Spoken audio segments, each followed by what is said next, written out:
Hi guys, it's Kirsty. In today's video, I want to kind of give an in-depth description about unconditional acceptance.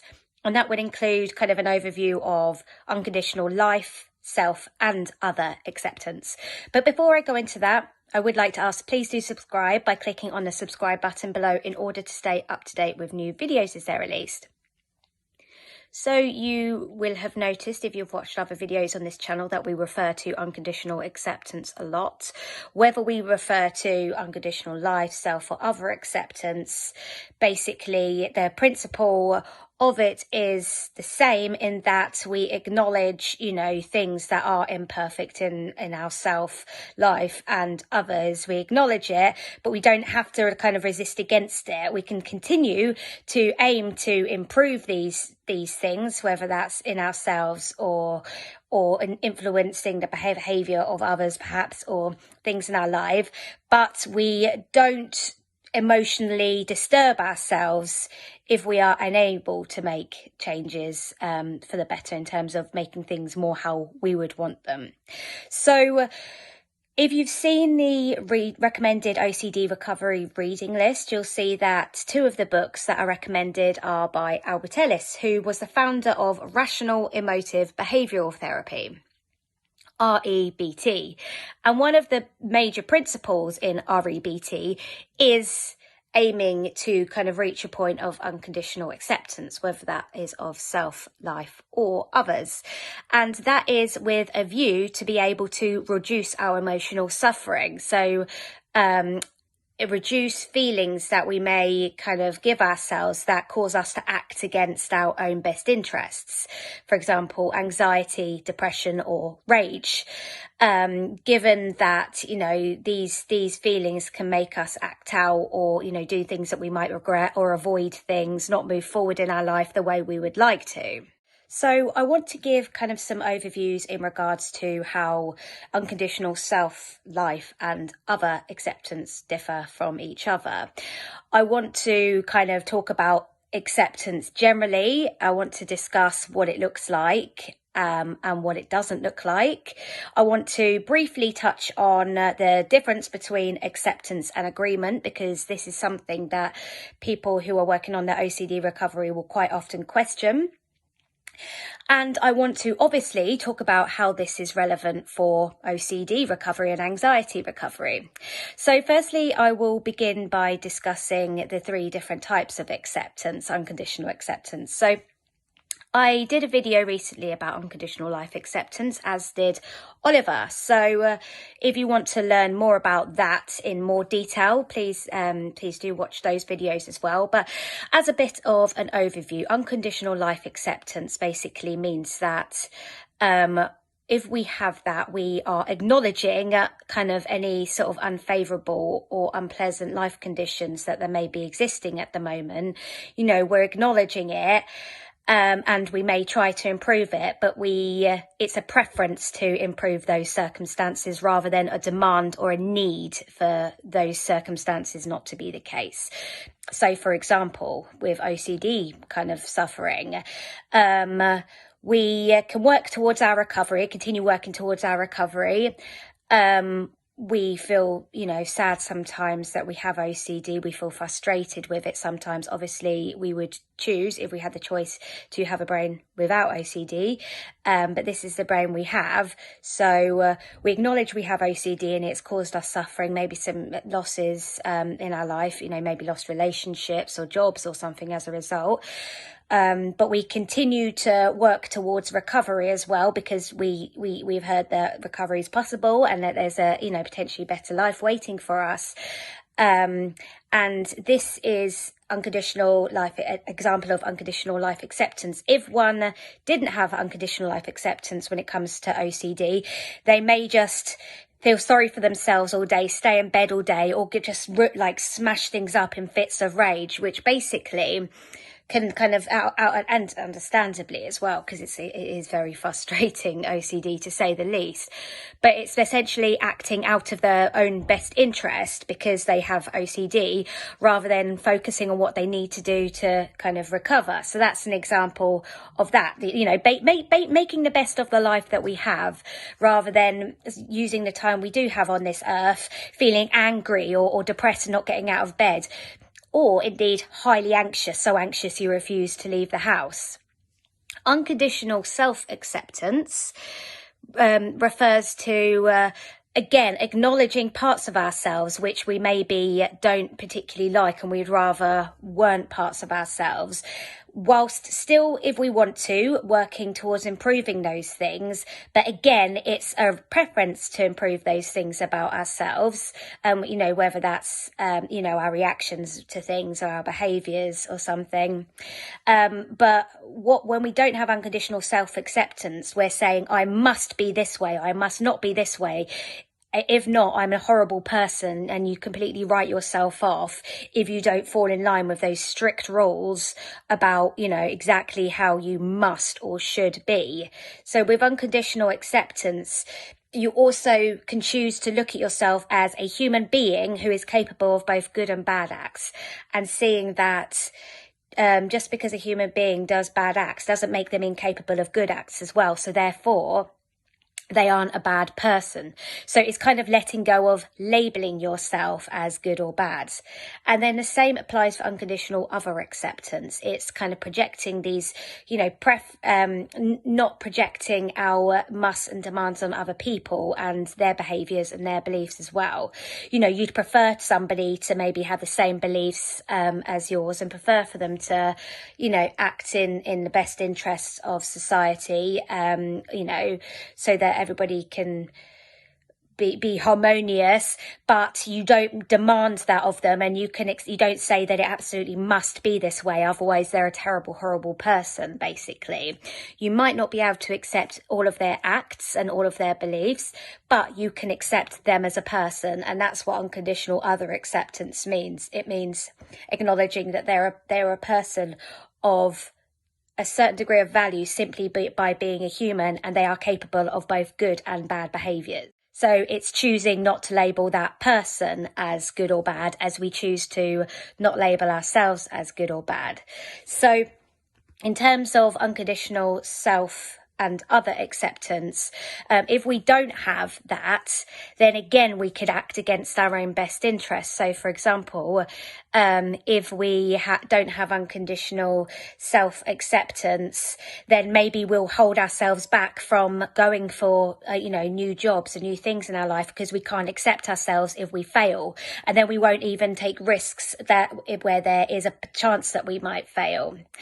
And then with unconditional other acceptance, it might be that other people make us so angry that we're just distracted all day and we're full of rage, and we take it out on all of our, take it out on our loved ones, and we can't concentrate at work, or we get so angry that we put our fist through a wall or something, So it's kind of basically making us, if we don't have unconditional acceptance about things, it makes us kind of feel things that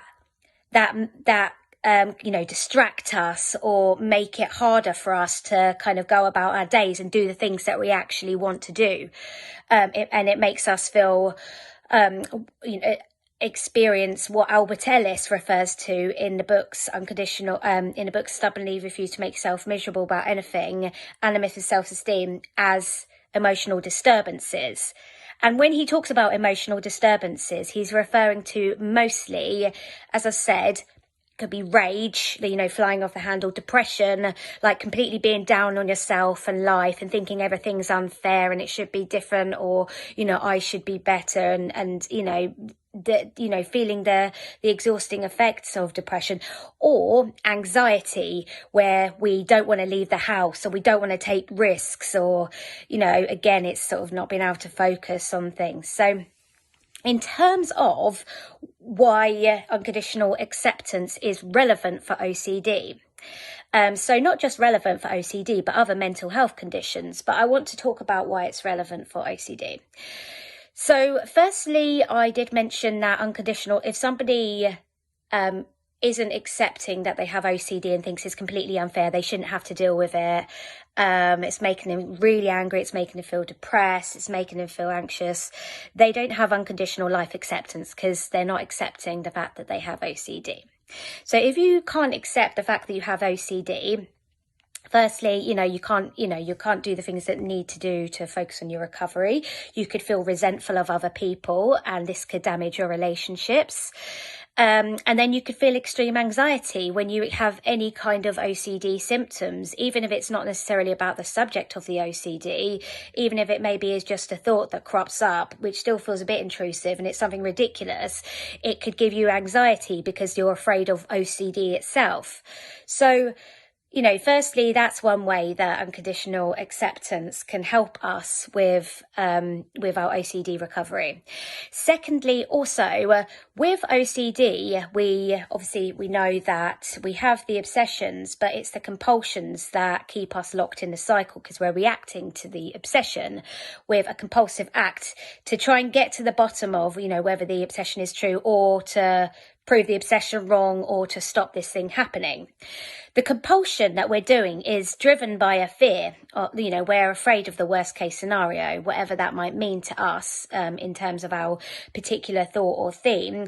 The obsession is kind of a reminder of that worst case scenario that we want to avoid.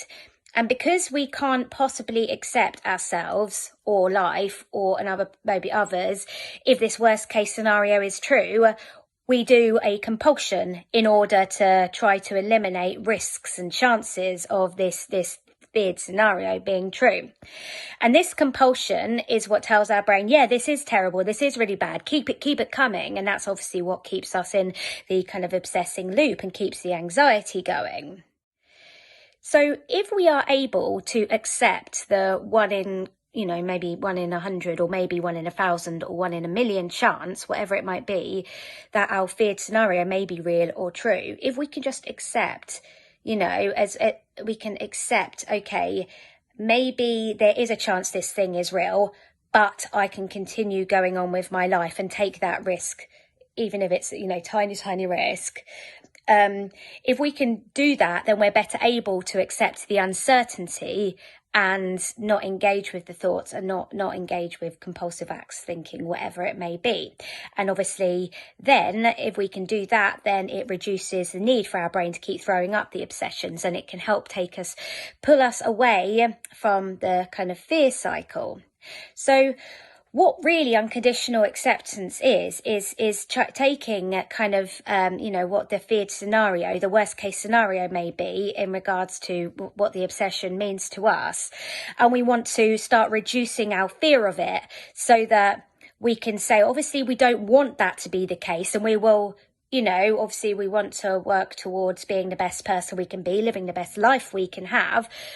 But if there's a very small chance that is the case, I want to still be able to do the things that I want to do and make the best of my life, rather than, constantly buying into everything that OCD says. So, it's basically saying I can't accept any chance or any risk, no matter how small it is, that my worst case scenario is real. But if we start bringing our fear down of the worst case scenario, learn that if that thing was real, maybe it wouldn't be the world wouldn't implode on us. We want to bring down how much we're awfulizing about that worst case scenario. And when we do that, that's how we are working on accepting the very small possibility that worst case scenario may be real, so that we can continue with our life rather than continuously letting OCD derail us from doing what we want to do. So in order to accept even the smallest possibility of worst case scenario, we have to work out the irrational belief around the fears. And generally the irrational belief around the kind of feared scenarios is, it would be awful if this happened. I couldn't stand it if this happened. I must not let this happen. It should be this way, not this way. And we want to be changing this into more flexible beliefs. And this is how we can kind of reach a greater state of acceptance. So the more flexible beliefs may be, I strongly prefer for this not to happen. I'd strongly prefer to know that this is OCD and not my worst case scenario, but there's no way that I'll ever feel like get that certainty.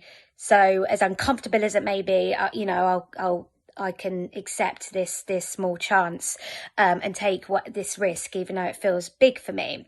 So there's various other videos on this channel about, looking at our fears and disputing irrational beliefs. So I recommend having a look at that for more details.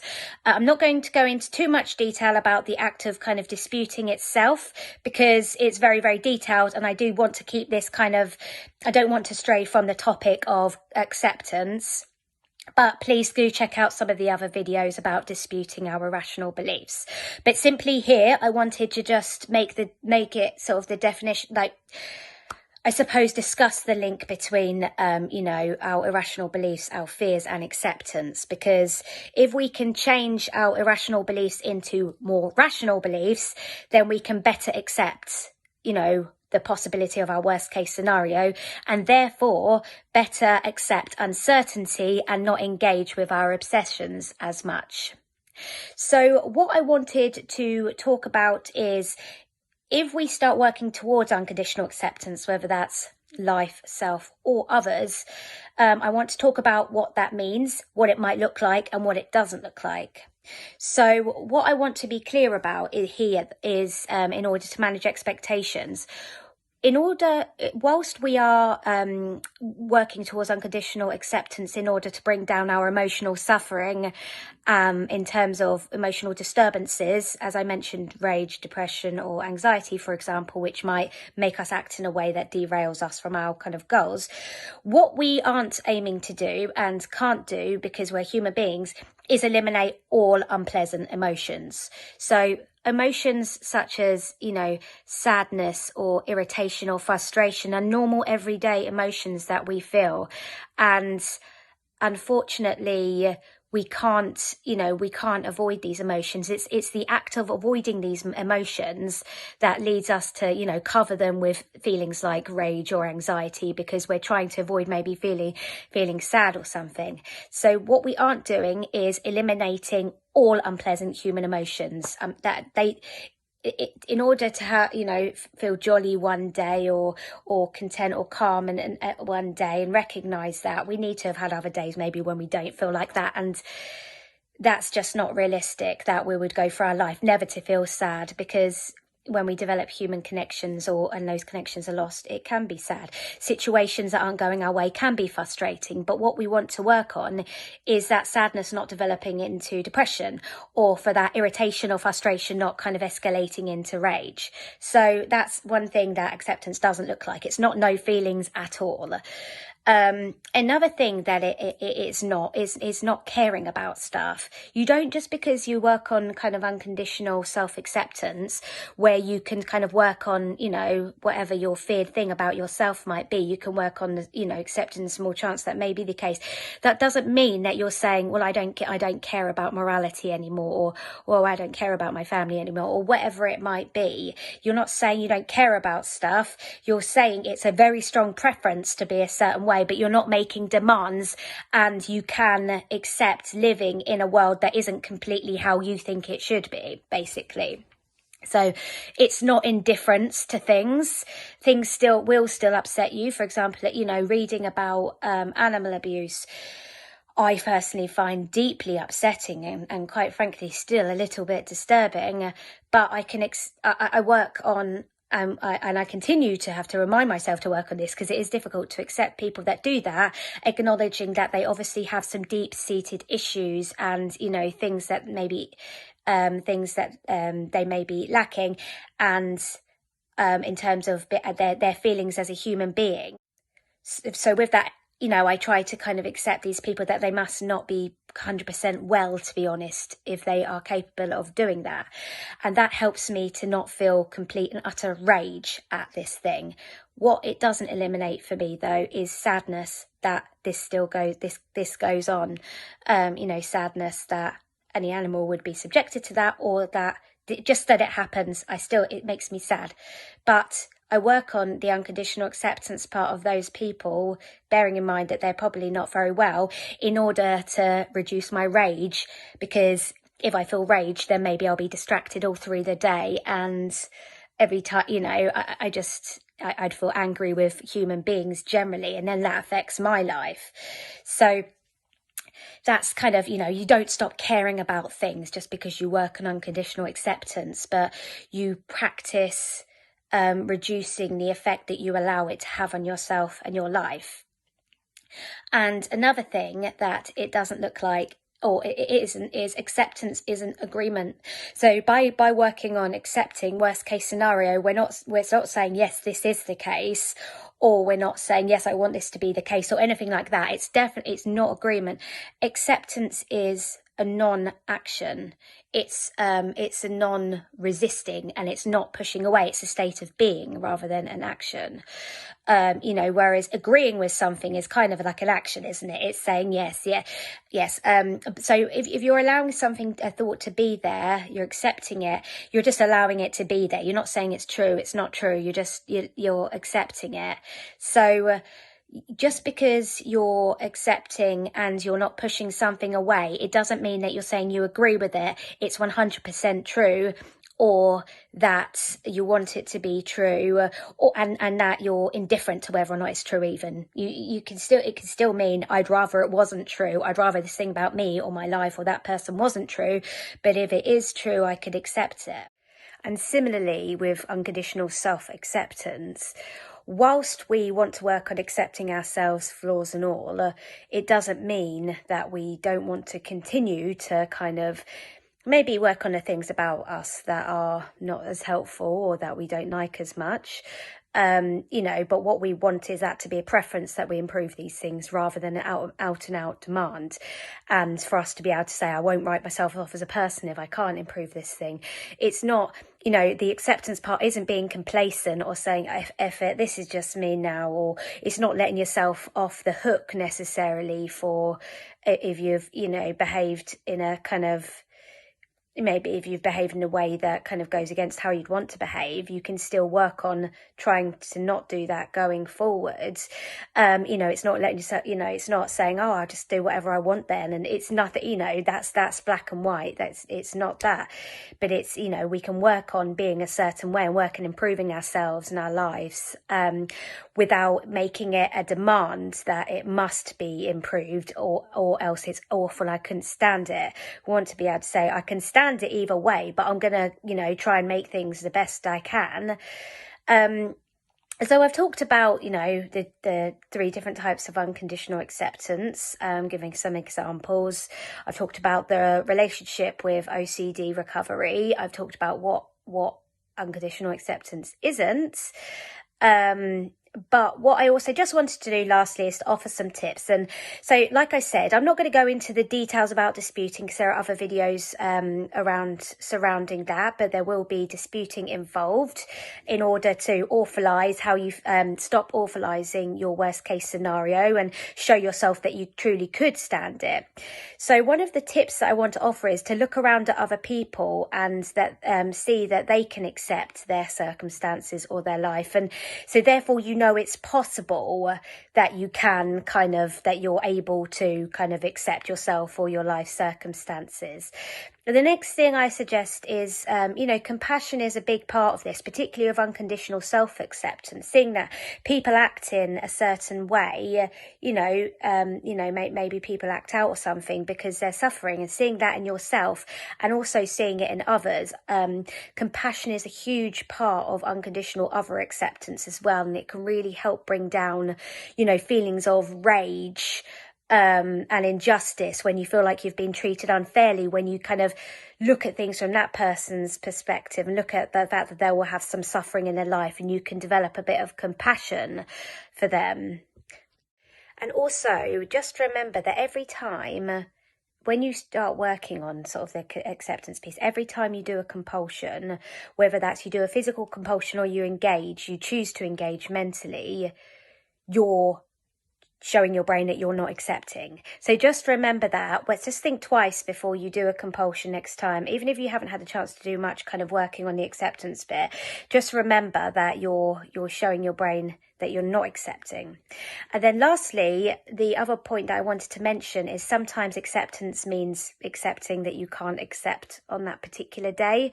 So this is basically when, you know, some days you're working so hard on your recovery and you're desperately trying to accept, and maybe you're forcing a little bit, and then you're kind of suffering because you're still anxious, and then you're down because you're anxious, or you're raging because you're still anxious, when really actually that on that particular day and some days you just have to accept that you're not there yet, and accept that you're not able to accept your worst case scenario yet.